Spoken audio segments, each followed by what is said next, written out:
Hey folks, it's Chris with the Human Project Podcast. In this episode, we're going to talk about what is the difference between sharing and being vulnerable, and how do most of us tend to stay on the surface and not dive into what's actually going on in our lives and inviting people in. If that sounds scary, take a listen. We'll go through some tips. We'll go through what we were created for and take a listen to see how this could benefit you and your closest relationships. Hey, Mark. Hey, Chris. How's it going? It's really good. How about you? I'm doing pretty good. And that is how most conversations go. Or we tend to go and just share a little bit about what's going on in our lives, like something we were up to over the weekend or something that's on our minds. And that is how most of those interactions go. And I am venturing to say that is not how we were designed for community. Not going to get it done, huh? No, I don't think so. I think we were intended for more. And so what this episode is I want to talk about the difference between sharing versus vulnerability. What's brought this topic to your mind? What brought this topic to my mind was a book. I'm going to go with book. Good job. Well done. Thank you. Seriously, though, this book I've been reading, it's called Made for People. And I was at a Christian bookstore because there's still a Christian bookstore by me. Wow, yeah. Okay. Amazing. It's awesome. They're super, super friendly there. Apparently they've owned it for years and years and years. And you're the best customer.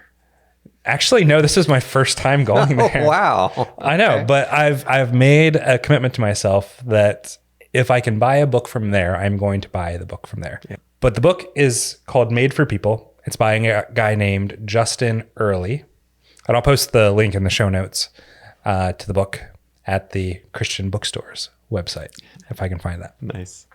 But we went through a different book from him called Habits of the Household. All the guys went through it. It was just helpful thinking through. I got tons of good topics, good things to do, like with the girls, for devotions, things like that, as a result of this book. So I didn't even know he came out with another book. So when I saw this, I'm like, yes, got to have it. And be warned, we are probably going to have many episodes of this podcast that have ideas generated as a result of this book. Okay. Because I look at this book and he walks through like what it means to be friends, what it means to be in community, what it means to be with other people. I'm like, that is the heart of the Human Project and EMI. Yeah. Like that is the core tenet of what we're doing is this people aspect so that we can experience fullness, so that we can help others experience fullness, like as God designed. And he does a wonderful job walking through these things. So it's going to come up again. The particular topic that came up was he's walking through these practices that are helpful for us to model as people. And the one he's walking through is vulnerability. So I was naturally intrigued when he brought up vulnerability as a topic because it's something that I personally love. I'm curious, what comes to mind when you hear the word vulnerability? To me, naturally, it sounds dangerous. Like there is some sense of danger or risk involved in vulnerability. There's also a realness to it that is refreshing. When I've experienced and offered vulnerability in a safe environment, it is so refreshing to just be known, to be real. Yeah, I agree. The first thing that comes to mind, again, I love our complementary nature. The first thing that comes to mind for me is not risk. It's I've experienced lack of vulnerability with people, just staying surface level. And I'm over it. I don't like just being surface level with people. I want to know what's going on with people's hearts. I want people to know what's going on with my heart. And I realize that does sound scary for a lot of people. Yeah. And we've talked about similar topics before, like the necessity of this for community. And I want to talk about how this can be a very helpful practice in helping us get there. Okay. Because he talks about it in that way, and he compares and contrasts sharing, which is the language that most of us have grown up with, that we're familiar with. Yeah. Not sharing like trying to get my 2-year-old to share, which she's done a lot better at that lately. I want to give her credit. Mine. Yeah, exactly. Sounds like the seagulls from Finding Nemo. It's been better. It still could use some work, but hey, I could use some work in that too. Yeah. All of us can. But sharing is more the result of like an update, like a status update of what's going on. Mm-hmm. And I think the danger, and Justin Early talks about it in his book, the danger of sharing is that it can feel like vulnerability. It can feel like that vulnerability is actually taking place and we actually know what's going on with each other. Mm-hmm. It reminds me of something we say in the corporate world a lot, which is the most dangerous thing about communication is thinking that it is actually taking place. And I think the same is true with vulnerability. We can dive into sharing and just updating people with what's going on in our lives and still be like a complete mess. And it's, to me, like the front of what Facebook, Instagram, TikTok, all those things, all the social media is we curate what we share. That's an interesting word to put on it. So we're picking and choosing, we're filtering down. So what would you say are the things that we're choosing to share then? What makes it through this filter? What are we curating for others when we're just sharing instead of being vulnerable? I think it's really easy to curate the things that we're comfortable with, the things that make us look good, and pause ourselves, at least I know I do this, pause ourselves from sharing things that might cause people to feel uncomfortable. Okay. So it's like we show the good, we show the rosy, because like we don't want to weigh people down. Like it's like what we talked about here before, like putting the false smile on Sunday morning, like everything is great and I'm expected to fitting in whatever the cultural norm is there. Yeah.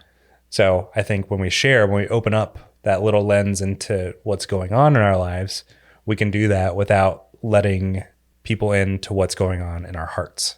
Okay. Seems like we could also use it as a way of, or we could approach it in a way that shares something that isn't necessarily positive, but is a negative that we're willing to share that kind of masks over. Yeah. Yeah, very much so. Deep thing. Like we've talked about this before too, like I'm really busy.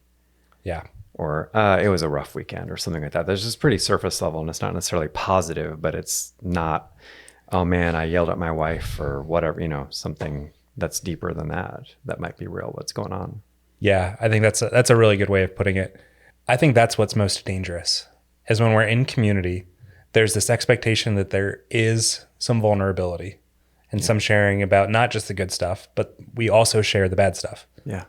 And I think there's a falseness that happens that I don't think is necessarily intentional, but it's, hey, I need to let people know that things aren't just sunshine and roses. Yeah. But that there is negative stuff happening, but it's in vague generalities. Okay. So in his book, Justin walks through a couple of examples of this. So he'll say things like sharing I'm struggling with my marriage. Okay. Versus vulnerability is actually letting more detail come to the surface, like letting people know not just the generalities, but some of the specifics. Mm-hmm. And so I want to share this and then I want to go through these examples and then walk through what do we do about this? What pauses us or stops us from being vulnerable? Yeah. What are the scenarios we want to be vulnerable in? And what scenarios do we want to be more guarded and not vulnerable in? Yeah. Because it's not an everybody all the time, always thing. Right. Yeah. So what he talks about vulnerability, instead of I'm struggling in my marriage, it's our shouting woke up the kids last night and someone threw something. Like that's a whole different level than just I'm struggling in my marriage. Mm-hmm. Mm-hmm. Another example, I'm really stressed out at work. Like that's one you hear all the time from people. Yeah. Who wouldn't say that? Not many people. Like vulnerability level, he uses this example. I'm taking pills to fall asleep because otherwise I can't settle down. Yeah. Right. So surface level versus deeper. Mm-hmm. Another example, I'm struggling with passion in my walk with God. Like, common one we'll hear people say. Ever since I read that book, I'm starting to think that this whole faith thing is maybe a fiction. Wow, very different. Yeah, very different. Mm-hmm. Like all of these are half-truths almost in my mind. It's just enough to let people know that it's not all sunshine or roses, but it doesn't actually go to the extent of what's actually going on with our hearts. Yeah. It's just like, oh, I'm not perfect. And that's leaving it there. Mm-hmm. And I feel like we're called to more than that. Yeah. I feel like there's so much more of what makes us human beyond just that sharing. Yeah.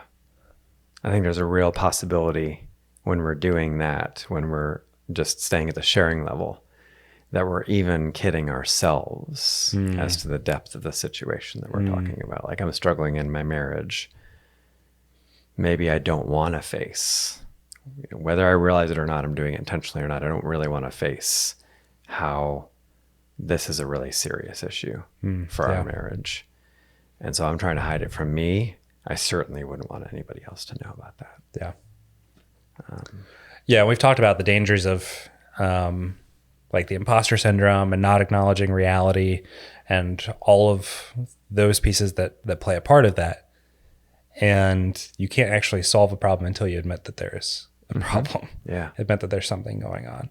And I hadn't really thought about that as I was prepping for this episode, but self-vulnerability, allowing ourselves to actually see what's reality. It reminds me, let's take it out of the weightiness for a second. Okay. There's a clip in The Office, which I don't really talk about that this much on the podcast. Just in the podcast, you managed to hold back on that. I mean, it's about like the rest of life. 70% of my non-original thoughts in real life is Office quotes. But there's an episode when one of the main characters, Jim, comes back from, he got transferred to another branch. He comes back and he meets this like airhead girl named Kelly. And Jim asks her, "Hey, Kelly, how are you?" And she goes on about like all of these celebrities and like what they've been up to and blah, blah, blah, blah. And she goes on for like 30 seconds or so. And then Jim asks the same question again. He's like, "How are you?" She's like, "I just told you." And it's like, that's the level of sharing that I think a lot of us do. And I think that's why a lot of people fall into that distraction type culture is because they don't want to just acknowledge what's actually going on. Yeah. And so let's talk about the danger of operating from that way. And then let's talk about the beauty that can be found in community and in vulnerability, why it's worth it. Yeah. I think self-deception is top of my list of if I'm not being vulnerable with others, I'm probably not being real with myself either. But even if I am, then I'm actively, putting up the shields of vulnerability, then I'm not letting other people into it. There's probably a shame component to that where there's a lie that I'm believing that if other people really knew what was going on, like we go back to this, struggling in our marriage. If people really knew that my wife and I fought last night, we woke up the kids and one of us threw something. If they really knew that, then they wouldn't want to be around me. They wouldn't love me. They would reject me. And if I'm not willing to share that and discover whether or not that's true or, false, then I'm going to believe it's true. But I think it's a self-repeating thing that if you continue to do that, you're just going to get more of that. And you fall into this trap of loneliness, of being alone, or feeling like you need to do it in your own strength. And I think the beauty of vulnerability is the exact antithesis of that. I want to call us back to God's intent.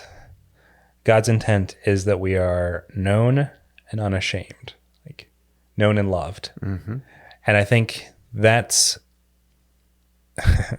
Tim Keller does a beautiful job of talking about this in one of his sermons. I'll see if I can find the link and post it in the show notes.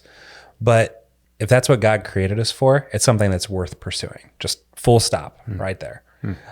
How we can do that, I think we've talked about in other episodes, like how to foster community by listening. Yeah, it's a big one.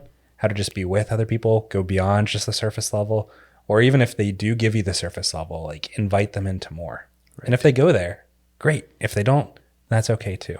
Yeah. But at the same time, start to open up the door a little bit for other people. Not everybody, but the people that you have a close relationship with, the people that you trust.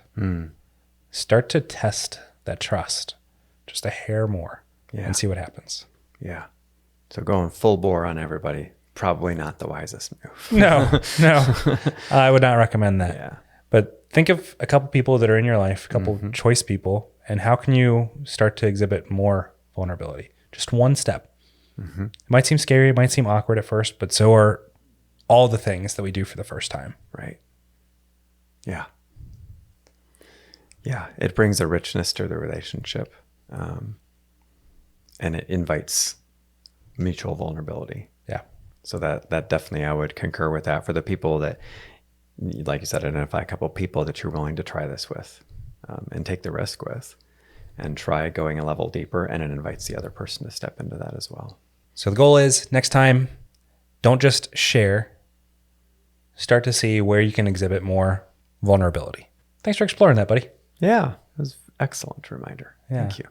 And I appreciate that you and EMI and the Human Project have helped me exhibit skills to show more vulnerability. Yeah. And balance truth and love and honesty and vulnerability and all these things. So yeah. It is rich. It is good. Yeah. If you're looking to see more of that or learn more about the skills, visit humanproject.us to see upcoming classes, dive into those, and see more about what God has designed you to be. Thanks for tuning into this episode.